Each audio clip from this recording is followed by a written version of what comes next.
ইসলামের দৃষ্টিকোণ থেকে সাধারণ ব্যাংকের ইনকামকে হারাম বলা হয়ে থাকে, কারণ সাধারণ ব্যাংকের লাভের সবচেয়ে বড় অংশ আসে ঋণ গ্রহীতার প্রদত্ত ইন্টারেস্ট বা সুদ থেকে। আমরা জানি এই একই কাজটি ইসলামী ব্যাংকগুলো করে থাকে। সাধারণ ব্যাংকের এই কাজটি হারাম হয়ে থাকলে ইসলামী ব্যাংকগুলোতে তা কিভাবে হালাল? অনেকের মতে সাধারণ ব্যাংকগুলো স্বাভাবিকভাবে সুদ খায়, আর ইসলামিক ব্যাংকগুলো সেই একই সুদকে একটু ঘুরিয়ে পেঁচিয়ে খায়। আসলে এই দুটির মধ্যে কোনো পার্থক্য নেই, উভয় ব্যাংকের লভ্যাংশই সুদ, যা ইসলামের দৃষ্টিকোণ থেকে হারাম। আজকের এপিসোডে আমরা দেখার চেষ্টা করব ইসলামী ব্যাংকের লভ্যাংশ হালাল দাবি করার পক্ষের যুক্তিগুলো কী কী। অনেকের মতে ইসলামী ব্যাংকগুলো ঘুরিয়ে পেঁচিয়ে সুদ খায়। চলুন শুরুতে এই যুক্তির দিকে একটু নজর দিই। একটু গভীরভাবে লক্ষ্য করলে দেখবেন ইসলামী ব্যাংকগুলো তাদের লভ্যাংশটি আসলেই ঘুরিয়ে পেঁচিয়ে নিয়ে থাকে। তবে তাই বলে এটিকে একচেটিয়াভাবে হারাম কখনোই বলা যাবে না। মনে রাখতে হবে, ইসলামিক দৃষ্টিকোণ থেকে সুদের লভ্যাংশ নেওয়া হারাম হলেও ব্যবসার লভ্যাংশ কিন্তু জায়েজ, কারণ ব্যবসা অর্থনীতিতে কোনো ক্ষতি করে না, বরং অর্থনীতিকে গ্রো হতে সাহায্য করে। অন্যদিকে সুদ হলো গরিবের রক্ত চুষে খাওয়ার নামান্তর। প্রশ্ন আসতেই পারে, হারাম জিনিসকে একটু ঘুরিয়ে খেলে কি সেটা হালাল হয়ে যায়? যুক্তি দিয়ে কখনো সত্য মিথ্যার যাচাই হয় না। এরপরও চলুন একটা পাল্টা যুক্তি দেখি। মনে করুন মিস্টার এক্স তার বান্ধবীকে নিয়ে কক্সবাজার ঘুরতে গেল। এই বিষয়টি কিন্তু ইসলামিক দৃষ্টিকোণ থেকে সম্পূর্ণ হারাম। এর বিপরীতে মিস্টার ওয়াই তার বান্ধবীকে জীবনসঙ্গী হিসেবে পছন্দ করে ধুমধাম করে বিয়ে করলো। এরপর সে তার নতুন স্ত্রীকে নিয়ে কক্সবাজার হানিমুনে গেল। এই বিষয়টি কিন্তু তাদের জন্য জায়েজ। এখন কেউ যদি বলে একজন তার বান্ধবীর সাথে সরাসরি ঘুরতে গিয়েছে আর একজন ঘুরিয়ে পেঁচিয়ে ঘুরতে গিয়েছে, দুটোই হারাম, তাহলে কি আপনি তার কথাটি মেনে নেবেন? কখনোই না। ইসলামী ব্যাংকগুলোর ক্ষেত্রেও এই একই বিষয়টি ঘটে। সুদ আর ব্যবসার মধ্যে পার্থক্য যে এরকম খুব সামান্য, ইসলামী ব্যাংকগুলোর ব্যাংকিং পদ্ধতি আর সাধারণ ব্যাংকগুলোর ব্যাংকিং পদ্ধতির পার্থক্য সেরকম খুব সামান্য। এই জন্য আমরা যদি না বুঝে মনে করি তারাও সাধারণ ব্যাংকের মতো ঘুরিয়ে পেঁচিয়ে সুদ খায়, তাহলে এই বিষয়টি কখনোই গ্রহণযোগ্য হবে না।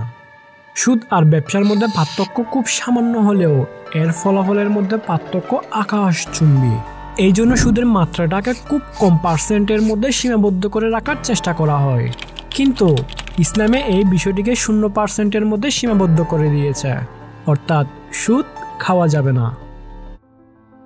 আসলে ইসলামী ব্যাংকের হালাল মুনাফা আর সাধারণ ব্যাংকের হারাম সুদ, এই দুটি বিষয়ের মধ্যে পার্থক্য খুবই কম। এই জন্য সাধারণ মানুষ মুনাফা আর সুদ এই দুটি বিষয়কে গুলিয়ে ফেলে। মনে করুন একটি ব্যাংকের কাছে 50,000 টাকা আছে, সেই টাকাগুলো আপনি লোন হিসেবে নিলেন। এখন এখানে খুব স্বাভাবিকভাবে ব্যাংক চাইবে সেই টাকা থেকে তাদের ব্যাংকের কিছু টাকা লাভ হোক। সেই চিন্তা থেকে ব্যাংক আপনার সাথে চুক্তি করে 1 বছর পর আপনার কাছ থেকে টাকা ফেরত নেওয়ার সময় 50,000 টাকার পরিবর্তে 60,000 টাকা ফেরত নিবে।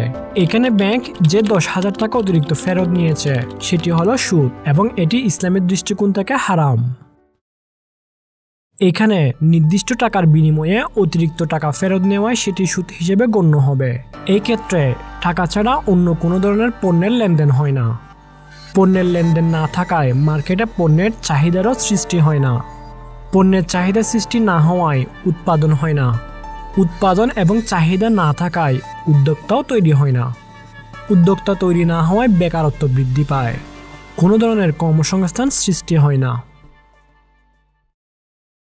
এখন চলুন 50,000 টাকার বিনিময়ে 10,000 টাকা লাভ করে 60,000 টাকা ফেরত নেওয়ার বিষয়টি যদি ইসলামিক উপায়ে একটু ঘুরিয়ে পেঁচিয়ে করে তাহলে কি হয় সেটা দেখি। মনে করুন যে কোনো একটি ইসলামী ব্যাংক আপনাকে 50,000 টাকা লোন দিল। খুব স্বাভাবিকভাবে তারাও চাইবে এই 50,000 টাকা থেকে অতিরিক্ত কিছু টাকা তাদের লাভ হোক। সেই চিন্তা থেকে ইসলামী ব্যাংক আপনার সাথে চুক্তি করলো 1 বছর পর 50,000 টাকা ফেরত দেওয়ার পরিবর্তে আপনি তাদেরকে দোকান থেকে 60,000 টাকার স্বর্ণ কিনে দিবেন। এখন ব্যাংক সেই স্বর্ণগুলো বিক্রি করে 10,000 টাকা অতিরিক্ত লাভ করলো। সাধারণ ব্যাংকেও 10,000 টাকা লাভ করেছিল, কিন্তু উভয় প্রতিষ্ঠানের লাভের পদ্ধতি দেখতে ঘুরিয়ে পেঁচিয়ে একই মনে হলেও বিষয়টি কিন্তু সম্পূর্ণ আলাদা। ইসলামী ব্যাংকে লেনদেনের ক্ষেত্রে মাঝখানে একটি পণ্য ছিল যেটি সাধারণ ব্যাংকে ছিল না। আপনার কাছে বিষয়টি সামান্য মনে হতে পারে, কিন্তু বিষয়টি মোটেও সামান্য নয়। এই লেনদেনটির ক্ষেত্রে একটি অতিরিক্ত পণ্য ছিল, পণ্যের লেনদেন হওয়ায় মার্কেটে চাহিদার সৃষ্টি হবে। মার্কেটে চাহিদার সৃষ্টি হওয়ায় পণ্যের উৎপাদন বাড়বে। চাহিদার সৃষ্টি হওয়া এবং উৎপাদন বাড়ার কারণে মার্কেটে নতুন উদ্যোক্তা তৈরি হবে। উদ্যোক্তা তৈরি হওয়ায় বেকারত্ব হ্রাস পাবে, নতুন কর্মসংস্থান সৃষ্টি হবে। সুদের ক্ষেত্রে আমরা এই বিষয়গুলো দেখেছিলাম সম্পূর্ণ উল্টো। মাঝখানে একটি পণ্য থাকার কারণে এই বিষয়গুলো সম্পূর্ণ বিপরীত হয়ে গিয়েছে। একই ধরনের জিনিস ফেরত নেওয়ার সময় অতিরিক্ত ফেরত নেওয়াকে সুদ বলে। 10,000 টাকা ধার দিয়ে 11,000 টাকা ফেরত নেওয়া, 10 কেজি চাল ধার দিয়ে 11 কেজি চাল ফেরত নেওয়া, 1 ভরি স্বর্ণ দিয়ে 1.2 ভরি স্বর্ণ ফেরত নেওয়া ইত্যাদি হলো সুদ। 10,000 টাকা দিয়ে 11,000 টাকার চাল ফেরত নেওয়া, 10,000 টাকার স্বর্ণ দিয়ে 11,000 টাকা ফেরত নেওয়া ইত্যাদি হলো ব্যবসা। আমরা যখন সাধারণ কোনো দোকান থেকে পণ্য ক্রয় করি তখন এই প্রক্রিয়াটি অনুসরণ করে থাকি। দোকানদারকে দেই 10 টাকা, সে আমাদেরকে ফেরত দেয় 8 টাকা পাইকারি দামে কেনা চিপস, মাঝখানে 2 টাকা তার লাভ। এটি হলো ব্যবসা। তাকে 10 টাকা দেওয়ার ফলে সে যদি আমাকে 8 টাকার চিপস ফেরত দেওয়ার পরিবর্তে সরাসরি 8 টাকা ফেরত দিত, তাহলে 2 টাকা হতো তার জন্য সুদ। বাটারফ্লাই ইফেক্টের মতো ইনিশিয়াল পর্যায়ে সুদ এবং ব্যবসা এই দুটি বিষয়ের মধ্যে পার্থক্য খুবই ক্ষুদ্র, কিন্তু লং টার্মে এদের ফলাফলের মধ্যে মারাত্মক লেভেলের পার্থক্যের সৃষ্টি হয়। পার্থক্যটা এতই বেশি যে আপনি সেটা কল্পনাও করতে পারবেন না। আমরা একটু আগেই দেখেছি সুদের লেনদেনের ক্ষেত্রে কোনো কর্মসংস্থানের সৃষ্টি হয় না, আর ব্যবসার লেনদেনের ক্ষেত্রে কর্মসংস্থানের সৃষ্টি হয়। সুদ যাতে অর্থনীতিতে মারাত্মক ক্ষতি করতে না পারে, এই জন্য সুদভিত্তিক অর্থনৈতিক ব্যবস্থায় খুব চালাকির সাথে সুদকে কম পার্সেন্টেজের মধ্যে সীমাবদ্ধ করে রাখার চেষ্টা করা হয়। যেমন আমাদের দেশে ব্যাংকগুলোতে সর্বোচ্চ 15% সুদ নিতে পারলেও পৃথিবীর বিভিন্ন উন্নত দেশগুলোতে সুদের হারকে শূন্যের কাছাকাছি রাখার চেষ্টা করা হয়। যেমন ডেনমার্কে সর্বোচ্চ সুদ নেওয়া যায় 3.35% আর জাপানে 0.1%। কিন্তু ইসলাম চায় কারো 0.1%ও ক্ষতি না হোক, এই জন্য ইসলামে সুদকে করা হয়েছে 0%, অর্থাৎ হারাম, আর ব্যবসাকে করা হয়েছে হালাল। আপনি জানলে অবাক হবেন, জাপান সরকার 0% হারে কর্পোরেট লোন দেওয়ার ঘোষণা করেছিল, নিজেদের অজান্তেই যেন ইসলামকে অনুকরণ। আপনার মনে হয়তো প্রশ্ন আসতেই পারে, ইসলামী ব্যাংকগুলোর টাকার পরিবর্তে কখনোই স্বর্ণ ফেরত নেয় না, তারা তো টাকার পরিবর্তে টাকায় ফেরত নিয়ে থাকে, তাহলে এই বিষয়টি কিভাবে হালাল হয়? এই বিষয়টি জানতে হলে আমাদের ডুব দিতে হবে আরেকটু গভীরে।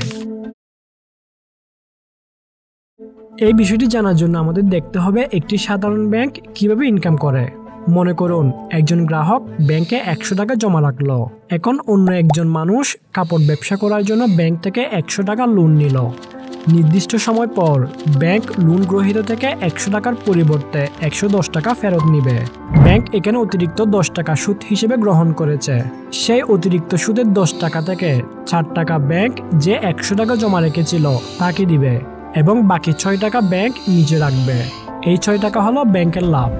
অনেকে মনে করে ইসলামী ব্যাংকগুলো এই একই পদ্ধতিতে ইনকাম করে থাকে, কিন্তু বিষয়টি মোটেও ঠিক নয়। ইসলামী ব্যাংক এখানে সুদ নেওয়ার পরিবর্তে ক্রয় বিক্রয় পদ্ধতি অবলম্বন করে। কিন্তু কিভাবে? চলুন সেই প্রশ্নের উত্তরটা দেখি একই উদাহরণের মাধ্যমে। একজন মানুষ ইসলামী ব্যাংকে 100 টাকা জমা রাখলো। এখন মনে করুন একজন ব্যক্তি ইসলামী ব্যাংক থেকে কাপড়ের ব্যবসা করার জন্য 100 টাকা লোন হিসেবে চাইল। এখানে ইসলামী ব্যাংক তাকে সরাসরি টাকা লোন হিসেবে দিবে না। ব্যাংক এখানে লোকটি থেকে জানতে চাইবে সে 100 টাকা দিয়ে কোন কাজটি করবে। মনে করুন সে ব্যবসা করার জন্য দোকান থেকে 100 টাকা দিয়ে কাপড় কিনবে, তাই সে ইসলামী ব্যাংকের কাছে 100 টাকা লোন হিসেবে চাইছে। এই ক্ষেত্রে ব্যাংক তাকে 100 টাকা না দিয়ে নির্দেশনা দিবে ব্যাংকের পক্ষ থেকে 100 টাকার কাপড় কেনার জন্য, অর্থাৎ ব্যাংক নিজেরা দোকান থেকে সরাসরি সে কাপড়গুলো কিনে নিবে। এখানে ব্যাংক তাকে টাকা না দিয়ে সরাসরি সে কাপড়ের দোকানদারকে কাপড়ের মূল্য হিসেবে 100 টাকা পরিশোধ করবে, অর্থাৎ এখন ব্যাংক নিজে কাপড়ের মালিক হয়ে গেল। আর সেই 100 টাকা লোকটির পকেটে না গিয়ে এগুলো চলে গেল কাপড়ের পাইকারি দোকানদারের পকেটে। এখন যেহেতু কাপড়ের মালিক ব্যাংক, তাই ব্যাংক সে কাপড়গুলো লোকটির কাছে 110 টাকা দিয়ে বিক্রি করবে। যেহেতু লোকটির কাছে এই মুহূর্তে টাকা নেই, সেহেতু ব্যাংক তাকে নির্দিষ্ট সময় পর টাকা পরিশোধ করার জন্য একটি সুযোগ দিবে।